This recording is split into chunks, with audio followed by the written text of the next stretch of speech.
Hello students, कैसे हैं आप। आज मैं आपके साथ डिस्कस करूंगी क्लास 8 की साइंस बुक से चैप्टर नंबर 2 के क्वेश्चन आंसर के सॉल्यूशन। तो चलिए शुरू करते हैं सॉल्यूशंस को। तो सॉल्यूशंस मैं आपको दिखाऊंगी जरूर, लेकिन आपको सॉल्यूशन देखने के साथ साथ उसको समझना भी है कि सॉल्यूशन किया कैसे गया है। नहीं तो कई बार क्या होता है कि हम आंसर याद कर लेते हैं, क्वेश्चन भूल जाते हैं कि क्वेश्चन कौन सा क्वेश्चन पूछा गया था जिसका ये आंसर है। इसलिए पूरे चीजों को समझना भी बहुत जरूरी है। इसलिए आप ध्यान से समझते भी रहिएगा कि हमने ये आंसर कैसे निकाला। तो सबसे पहले है फिल इन द ब्लैंक्स। तो micro organism can be seen with the help of अ, क्योंकि जैसे हमने पहले भी डिस्कस किया था कि माइक्रो ऑर्गेनिज्म क्योंकि बहुत छोटे होते हैं, जो जनरली जो बैक्टीरिया होता है उसका साइज 1 माइक्रोन से लेके 5 माइक्रोन के बीच में होता है, और वायरसेस उससे भी छोटे होते हैं, उनका साइज नैनो रेंज में आता है, वो बैक्टीरिया से भी ज्यादा छोटे होते हैं। तो इस वजह से जो है हम उनको खुली आंखों से नहीं देख सकते हैं। तो क्या चीज यूज करते हैं हम इन माइक्रो ऑर्गेनिज्म को देखने के लिए? जनरली हम माइक्रोस्कोप यूज करते हैं। सो इसीलिए इस फिल इन द ब्लैंक्स में micro organism can be seen with the help of a microscope. तो इसमें क्या आएगा आंसर में? ये माइक्रोस्कोप आएगा इसके अंदर। ठीक है, दूसरा क्वेश्चन है blue green algae fix dash directly from air to enhance soil fertility. तो ब्लू ग्रीन एल्गी जो है क्या काम करती है? ब्लू ग्रीन एल्गी जो है नाइट्रोजन, जो हमारे एनवायरनमेंट में नाइट्रोजन होती है, हम उसको ऐसे डायरेक्टली यूज नहीं कर सकते, लेकिन ब्लू ग्रीन एल्गी के पास ऐसी एबिलिटी होती है जिससे कि वो एटमॉस्फेरिक नाइट्रोजन को फिक्स करती है और वो प्लांट्स के लिए अवेलेबल करवाती है। जनरली आपको ब्लू ग्रीन एल्गी कहाँ देखने को मिलेगी? पैडी की फील्ड्स में, यानी जो धान की खेती होती है वहां पे। तो यहाँ पे क्या आएगा? नाइट्रोजन। तो नाइट्रोजन देखिए इस फिल इन द ब्लैंक्स में हमने नाइट्रोजन भरा है। तो blue green algae fix nitrogen directly from the air to enhance the soil fertility. Alcohol is produced with the help of. अल्कोहल का प्रोडक्शन कैसे होता है? अल्कोहल का प्रोडक्शन कोई भी चीज को हम सड़ाते हैं, फर्मेंट करते हैं जिसको, ठीक है, फर्मेंटेशन के थ्रू होता है। और फर्मेंटेशन के लिए हम कौन सा माइक्रो ऑर्गेनिज्म यूज करते हैं? यीस्ट। यीस्ट को जैसे शुगर केन है या गेहूं है या बार्ले है, कोई भी चीज को हम फर्मेंट करते हैं और उससे अल्कोहल का प्रोडक्शन होता है। उसके लिए जो हम माइक्रो ऑर्गेनिज्म यूज करते हैं वो है यीस्ट। तो इसीलिए इस फिल इन द ब्लैंक्स में क्या आएगा? यीस्ट। तो alcohol is produce with the help of yeast. जो चौथा फिल इन द ब्लैंक्स है वो है कॉलरा। कॉलरा आपको पता है कॉलरा में क्या होता है? जब कॉलरा किसी को बीमारी होती है, ये किसकी वजह से होती है? विब्रियो कॉलरी नाम का एक बैक्टीरिया होता है जिसकी की वजह से विब्रियो कॉलरी होती है। और ये बैक्टीरिया कैसे फैलता है? ये बैक्टीरिया थ्रू कंटामिनेटेड फूड और वाटर से ये फैलता है। गंदा खाना और गंदा पानी जिसमें ऑलरेडी ये बैक्टीरिया प्रेजेंट हो, उसको खाने से कॉलरा होता है। So cholera is caused by bacteria. इसमें क्या आएगा? बैक्टीरिया, क्योंकि कॉलरा जो होता है वो बैक्टीरिया विब्रियो कॉलरी से होता है। अब हम देखेंगे क्वेश्चन नंबर 2। क्वेश्चन नंबर 2 क्या है? Take the correct answer. इसमें से ये मल्टीपल चॉइस क्वेश्चन है, यानी एक क्वेश्चन के 4 ऑप्शन दिए गए हैं। आपको बताना है कि इन 4 ऑप्शंस में से सही कौन सा है। तो चलिए हम शुरू करते हैं। जैसे कि सबसे पहला क्वेश्चन आप देख रहे हैं, east is use in the production of. पहला ऑप्शन है शुगर, दूसरा ऑप्शन है अल्कोहल, तीसरा ऑप्शन है हाइड्रोक्लोरिक एसिड और चौथा ऑप्शन है ऑक्सीजन। तो शुगर कहाँ से प्रोड्यूस होती है? शुगर तो खुद प्लांट्स खुद बनाते हैं, तो ईस्ट तो नहीं यूज होता है। तीसरा option hydrochloric acid. Hydrochloric acid HCl जिसको कहते हैं, वो बहुत स्ट्रॉन्ग एसिड होता है, वो यीस्ट कैसे प्रोड्यूस करेगा? और ऑक्सीजन तो प्लांट्स प्रोड्यूस करते हैं। तो बचा अल्कोहल। आपको पता भी था कि यीस्ट से ही अल्कोहल का फॉर्मेशन होता है थ्रू फर्मेंटेशन। तो हमारा ऑप्शन क्या हुआ? हमारा ऑप्शन 2 करेक्ट ये हुआ। ठीक है, alcohol. Alcohol is the correct option. दूसरा क्वेश्चन है the following is an antibiotic. तो इनमें से नीचे लिखे 4 में से एंटीबायोटिक कौन सा है? Sodium bicarbonate. सोडियम बाइकार्बोनेट एक सॉल्ट है जिसको हम बेकिंग पाउडर भी कहते हैं, ठीक है। और स्ट्रिप्टोमाइसिन, ठीक है, स्ट्रिप्टोमाइसिन एक एंटीबायोटिक है। जब भी हमें कोई बीमारी होती है तो कई बार हमें बहुत सारे एंटीबायोटिक्स होते हैं, तो स्ट्रिप्टोमाइसिन भी वन ऑफ द एंटीबायोटिक है। और अल्कोहल एंटीबायोटिक नहीं है। यीस्ट तो एक माइक्रो ऑर्गेनिज्म है। तो हमारा ऑप्शन कौन सा सही हुआ? ये हुआ हमारा ऑप्शन 2 सेकेंड स्ट्रिप्टोमाइसिन। अब हम देखेंगे तीसरा question, carrier of malaria causing protozoan is. तो मलेरिया किससे होता है? प्रोटोजोआ के थ्रू। प्रोटोजोआ का नाम क्या है? Plasmodium falciparum. इसकी वजह से मलेरिया होता है और इस प्रोटोजोआ को एक कैरियर की जरूरत होती है और वो कैरियर कौन होता है? वो कैरियर होते हैं मॉस्किटो। तो जो मलेरिया कॉज करता है, जो प्लाज्मोडियम फैल्सीफेरम, इसका कैरियर होती है फीमेल एनाफिलिस मॉस्किटो। मॉस्किटो भी बहुत सारे टाइप के होते हैं, एडिस मॉस्किटो होता है, एनाफिलिस मॉस्किटो होता है। तो मलेरिया जो होता है वो किससे होता है? फीमेल एनाफिलिस मॉस्किटो से होता है। ठीक है, तो हमारा ऑप्शन इसमें क्या है? 1। ठीक है, कॉकरोच से नहीं होता है, हाउस फ्लाई मक्खी से नहीं होता और बटरफ्लाई से भी नहीं होता है। तो मलेरिया किससे होता है? फीमेल एनाफिलिस मॉस्किटो के काटने से। ये बहुत इंपॉर्टेंट है, आप इसको जरूर से याद रखिएगा। अब हम दूसरा क्वेश्चन देखते हैं। The most common carrier of communicable diseases is. जो ज्यादातर जो हमारे घरों में बहुत सारे कैरियर घूमते हैं, ठीक है, उनमें से कम्युनिकेबल डिजीज यानी एक जगह से दूसरी जगह छुआछूत से जो बीमारी फैलती है उसको फैलाने वाला कैरियर कौन है? जो सबसे कॉमन है, कौन है वो? एंट, हाउस फ्लाई, ड्रैगन फ्लाई और स्पाइडर। तो ऑप्शन क्या है? एंट तो हर जगह नहीं, आपके खाने के ऊपर नहीं बैठ सकती है, एंट तो नीचे चलती रहती है। हाउस फ्लाई मक्खी, ठीक है, मक्खी तो खाने पे भी बैठती है, फिर गंदगी में भी बैठती है, फिर इधर भी उठती है उधर भी उठती है, यानी कि यही हमारा ऑप्शन 2 जो है वो करेक्ट है। क्योंकि ड्रैगन फ्लाई तो वो बाहर ही उठती है, घरों के अंदर नहीं आती है, खाने के ऊपर नहीं बैठती है। स्पाइडर मकड़ी, वो भी आपके खाने के ऊपर नहीं बैठती है। खाने के ऊपर कौन बैठता है? हाउस फ्लाई मक्खी। तो हमारा ऑप्शन कौन सा हो गया सही? 2। अब हम देखते हैं नेक्स्ट क्वेश्चन। द ब्रेड और idli dough rises because of. जो ब्रेड है या इडली का जो बैटर है, रात में बनाते हो, सुबह उठते देखते हो स्पंज की तरह फूल जाता है। कैसे, किस कारणवश? तो इसमें 4 ऑप्शन दिए हैं। हीटिंग, हीट की वजह से फूल जाता है। दूसरा ऑप्शन है ग्राइंडिंग, क्योंकि हम उसको बहुत पतला पीस देते हैं, इस वजह से फूल जाता है। नहीं।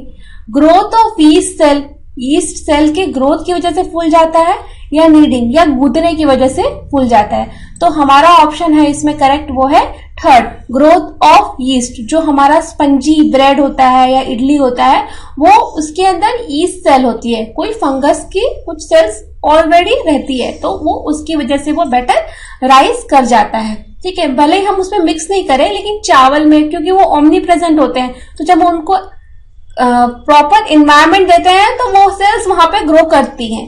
ठीक है, जैसे कि हमारे इन्वायरमेंट में बहुत सारे बैक्टीरिया ऐसे ही घूम रहे हैं। ठीक है, लेकिन अगर हम उनको प्रॉपर एनवायरमेंट और टेम्परेचर दे, ग्रो करने का मौका दे, तो फिर वो ग्रो कर जाते हैं। इसी वजह से हमारा इडली का बैटर भी फूल जाता है। अब हम नेक्स्ट क्वेश्चन देखते हैं। The process of conversion of sugar into alcohol is called. तो वो प्रोसेस जिसमें कि शुगर से हम जो है अल्कोहल बनाते हैं, उसको क्या कहते हैं? पहला ऑप्शन है नाइट्रोजन फिक्सेशन। दूसरा ऑप्शन है नाइट्रोजन फिक्सेशन, तो ये नहीं हो सकता क्योंकि आपको पता है नाइट्रोजन फिक्सेशन तो बैक्टीरिया करता है। मोल्डिंग, मोल्डिंग भी नहीं हो सकता है।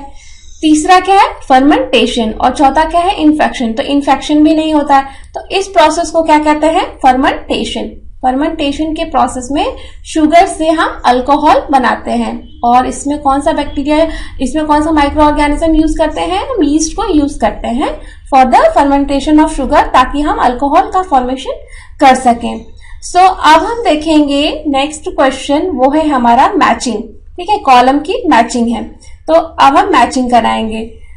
कॉलम ए में क्या दिया हुआ है? कुछ नाम दिए हुए हैं, जैसे bacteria, rhizobium, lactobacillus, yeast, a protozoan, a virus. और कॉलम 2 में उससे रिलेटेड कुछ चीजें देगी, तो हमें मैच करना है। तो सबसे पहले है हमारा बैक्टीरिया। तो अब हम कॉलम 2 में देखेंगे कि क्या है वो चीज। Fixing nitrogen, setting of curd, baking of bread, causing malaria, causing cholera, causing AIDS, producing antibiotics. तो इसमें जो सबसे प्रॉपर आंसर लग रहा है बैक्टीरिया का, वो ये हमें लग रहा है कि हम बैक्टीरिया किससे होता है, जो कॉलरा होता है वो किससे होता है? बैक्टीरिया से। तो अब हम इसको यहाँ पे मैच करा देंगे फिलहाल। ठीक है, फिर राइजोबियम, राइजोबियम क्या करता है? हमारा नाइट्रोजन फिक्सेशन करता है, तो हम इसको नाइट्रोजन फिक्सिंग से मैच करा देंगे। तीसरा ऑप्शन क्या दिख रहा है? लैक्टोबैसिलस। तो लैक्टोबैसिलस कहाँ यूज होता है? लैक्टोबैसिलस यूज होता है सेटिंग ऑफ कर्ड। ठीक है, दही जमाने, जो दही वाला बैक्टीरिया होता है उसमें लैक्टोबैसिलस ज्यादा अमाउंट में रहता है, लैक्टोबैसिलस बैक्टीरिया होता है। यीस्ट का यूज कहाँ होता है? यीस्ट का यूज होता है बेकिंग ऑफ ब्रेड, ठीक है, बेकिंग ऑफ ब्रेड में यूज होता है। जो ब्रेड होता है उसमें यीस्ट यूज होता है फुलाने के लिए उसको। अब प्रोटोजोवन, प्रोटोजोआ क्या होता है?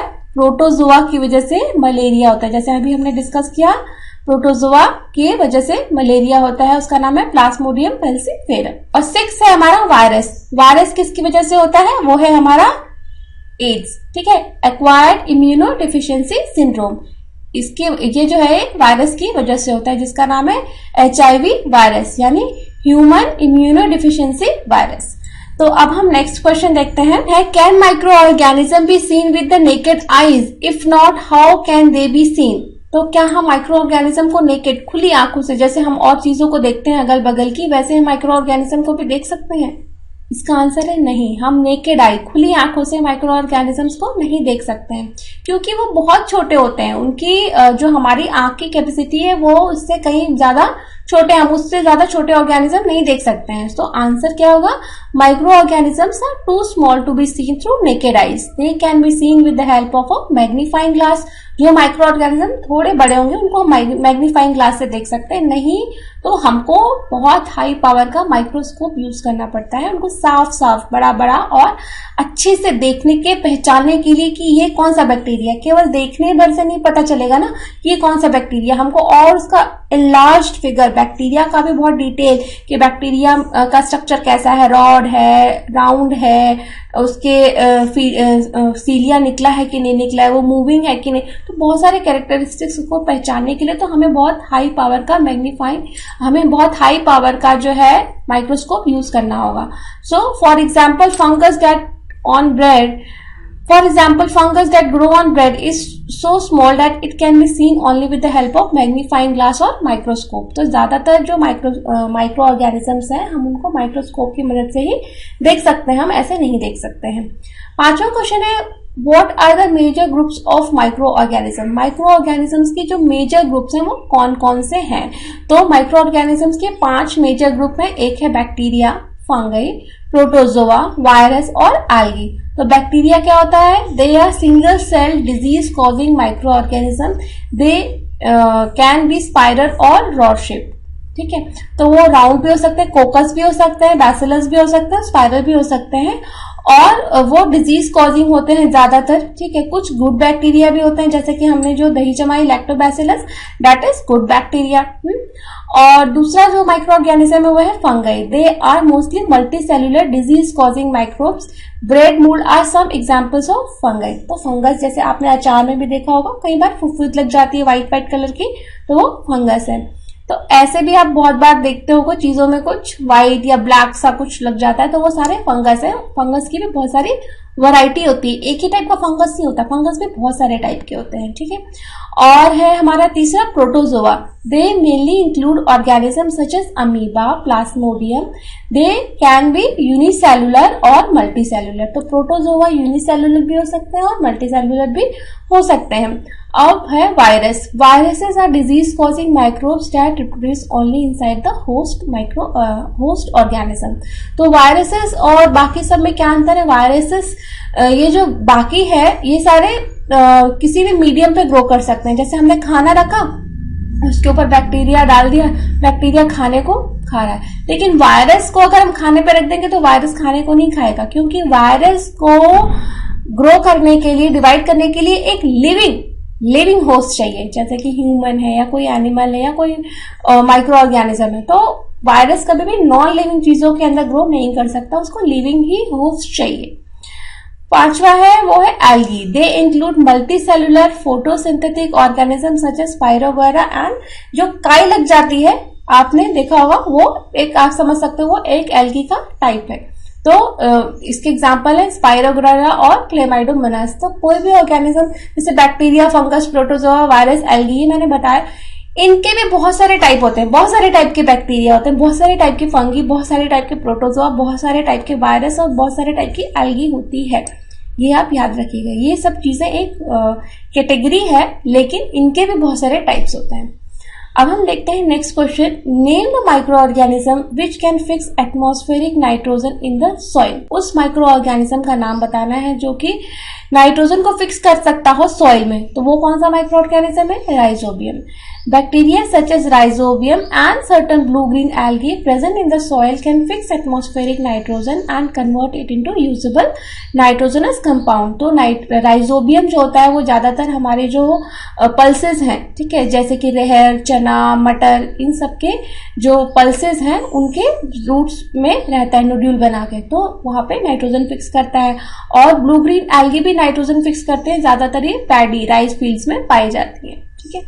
These nitrogenous compounds can easily be utilized by plants for the synthesis of plant protein and other compounds। तो नाइट्रोजन जो होता है वो प्लांट या हमारी बॉडी में भी जो भी प्रोटीन है उसका एक one of the most important constituent होता है। नाइट्रोजन, कार्बन, इन सब से मिलके ही हमारी बॉडी में प्रोटीन, विटामिन, ये सब चीजें बनती हैं, ठीक है। तो नाइट्रोजन अगर नहीं होगा तो प्रोटीन कैसे बनेगा, ठीक है, और अमीनो एसिड्स कैसे बनेगी, डीएनए कैसे बनेगा। तो सब चीजों को बनने के लिए नाइट्रोजन भी उसमें एक घटक है, एक उसका एक पार्ट है।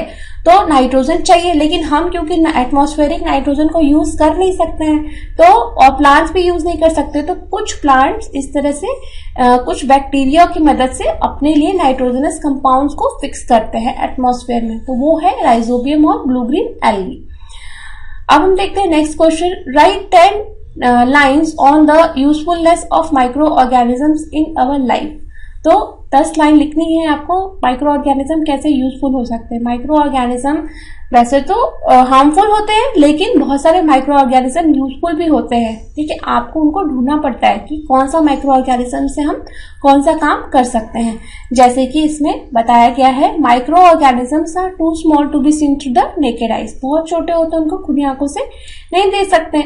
However, they are vital to plants and the environment। तो प्लांट्स और एनवायरमेंट के लिए बहुत सारे अच्छे काम भी ये माइक्रो ऑर्गेनिजम्स करते हैं, जैसे कि they are use in wine making, baking, pickling and other food making processes.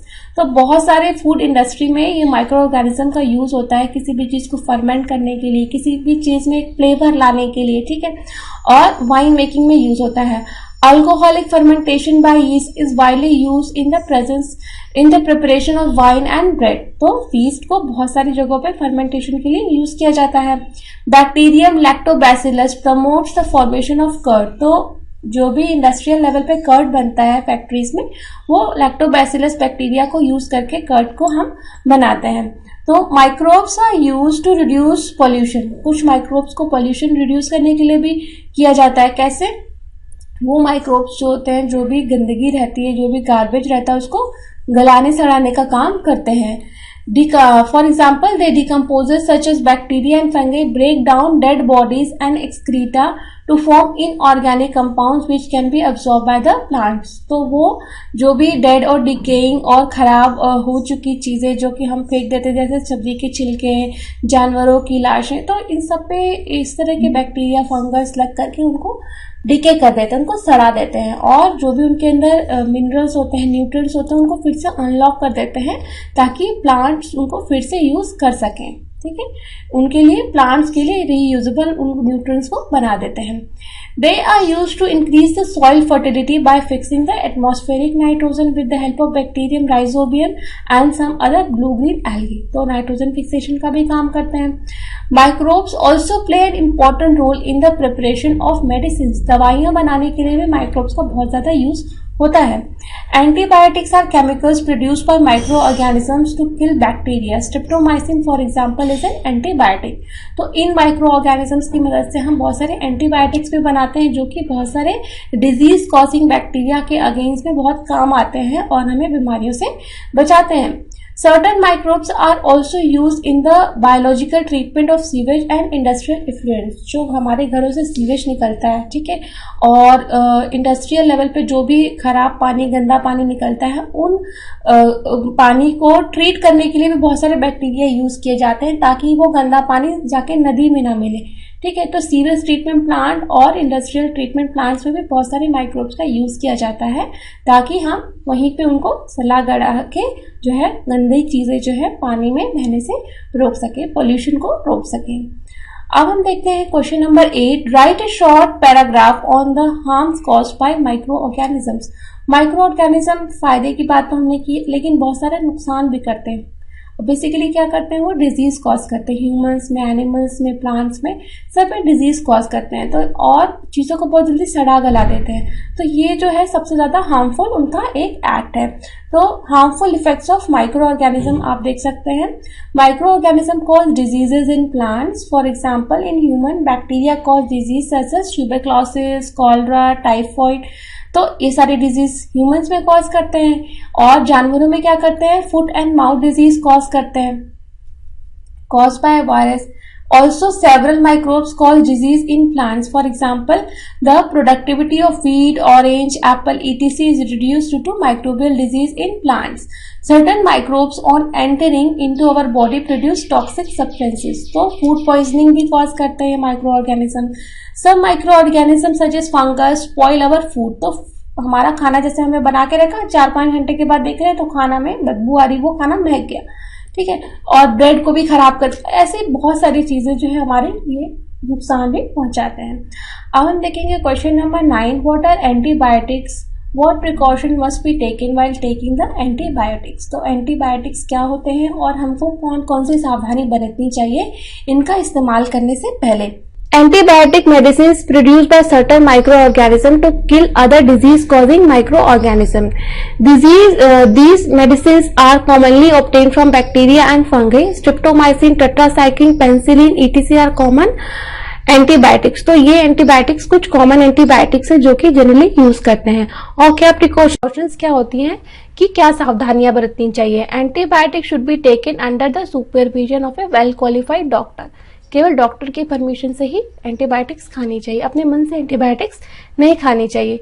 Course intake of antibiotic should be completed as per the prescription given by the doctor. तो पूरा कोर्स करना चाहिए। Doctor ने 3 दिन के लिए दिया है 2 टाइम, तो आपको पूरा करना चाहिए। 5 दिन के लिए दिया, ये नहीं कि 2 दिन खा के बंद कर दिया, 1 दिन खा के बंद कर दिया कि हमें अच्छा फील हो रहा है, नहीं, आपको पूरा कोर्स करना चाहिए, नहीं तो वो बीमारी फिर से उभर आएगी और वो और खतरनाक रूप लेके आएगी, क्योंकि जो बैक्टीरिया है वो आपकी बॉडी में रेजिस्टेंट हो गया उस दवाई, अब वो दवाई भी काम करना बंद कर देगी, इसीलिए पूरा कोर्स करना चाहिए। तीसरा है antibiotic should be taken in the right amount and at the right time. A wrong dose of antibiotic make the drug ineffective. तो जितना, जैसे कि 500 mg खाने के लिए बोला तो 500 mg ही खानी है, ये नहीं कि उसको आधा तोड़ के आधा खा लिया क्योंकि कम डोज ले लिया। तो कम डोज लेंगे तो वो रेजिस्टेंस फिर से डेवलप कर लेगा, इसलिए राइट अमाउंट और राइट टाइम पे राइट डोज भी खाना बहुत जरूरी है। तो होप करती हूँ कि आपको ये क्वेश्चन आंसर अच्छे से समझ में आए होंगे। And if you have still any doubt then you can write in the comment box, I will surely reply. Thank you.